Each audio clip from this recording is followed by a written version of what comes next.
Dan puji Tuhan pada waktu itu saya sembuh. Dan disitulah saya mendapat pelajaran yang luar biasa. Ya, Tuhan seolah mengatakan, lu jangan sombong lu. Dan saya katakan, wah berarti saya ini sombong. Dan secara guyon ada orang yang bertanya pada saya, Romo, kenapa itu salib Katolik itu masih ada Yesusnya? Bukankah Yesus sudah bangkit? Saya boleh memberikan satu kesaksian, ini suatu yang luar biasa yang saya alami. Ketika saya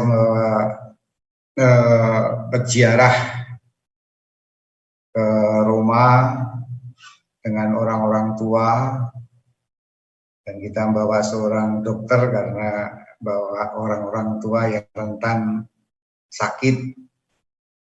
Dan ketika kita sampai di Venesia pada waktu itu, ada seorang ibu yang sudah berumur itu sakit dan badannya begitu lemah. Saya cari dokter yang ikut grup kita, ternyata dokter itu pergi kemana, entah kemana nggak tahu, dia jalan-jalan sendiri. Dan saya bersama ibu itu, saya sangat takut waktu itu karena gimana kalau ibu ini mati ya, dia wajahnya sudah pucat, sudah membiru dan gemetaran karena ya encim-encim pakai kain kebaya. Maka saya bilang sama Tuhan, Tuhan saya takut kalau ibu ini mati, biar saya yang sakit Tuhan. Dan biarlah ibu itu sembuh, karena saya lebih muda, saya sangat lebih kuat daripada ibu itu. Dan rupanya doa ini dikabulkan Tuhan gitu, dan saya kemudian menjadi sakit. Setelah saya sakit, saya sendiri mulai bingung bagaimana kalau saya mati di luar negeri ini. Ya, waktu itu saya masih pastor muda dan belum berbanyak pengalaman, maka kita juga mudah bingung juga. Dan saya ingat akan kata-kata Nabi Yesaya itu, Tuhan, bukankah dalam sengsara dan salib, penderitaan dan penyakit telah Engkau tanggung Tuhan. Maka saya mohon penyakit ibu yang saya tanggung ini Tuhan boleh tanggung.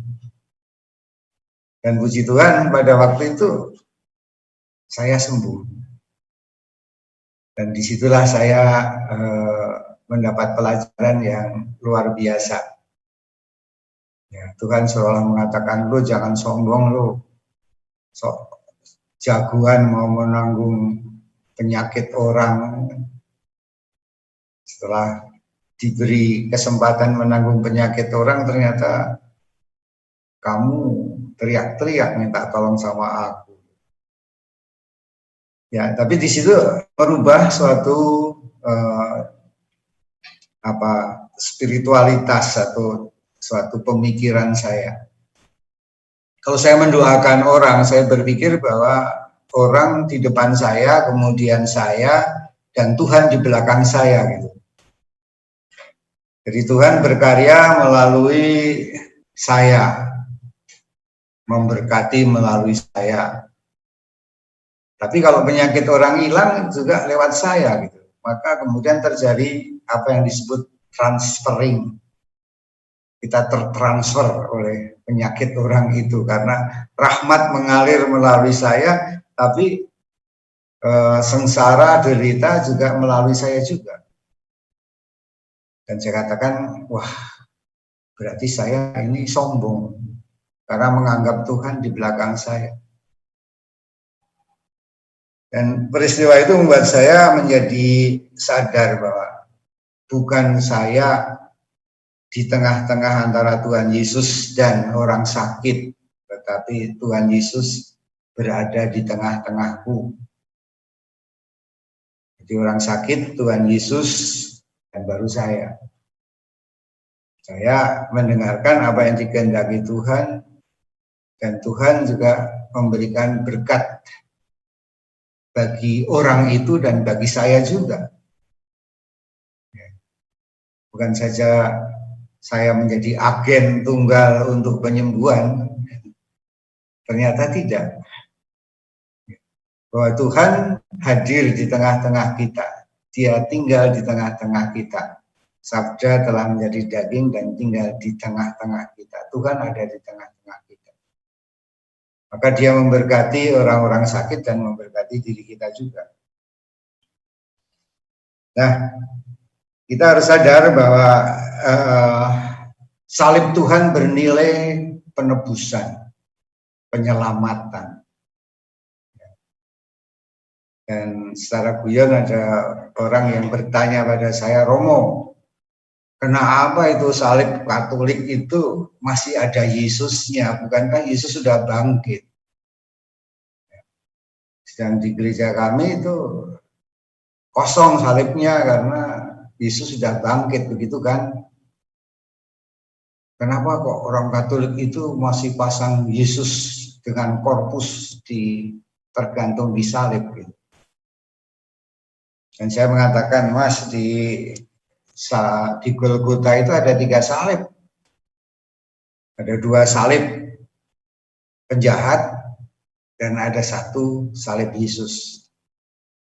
Maka kami memasang korpus pada salib kami karena kami mengatakan salib yang kita sembah itu adalah salib Tuhan Yesus.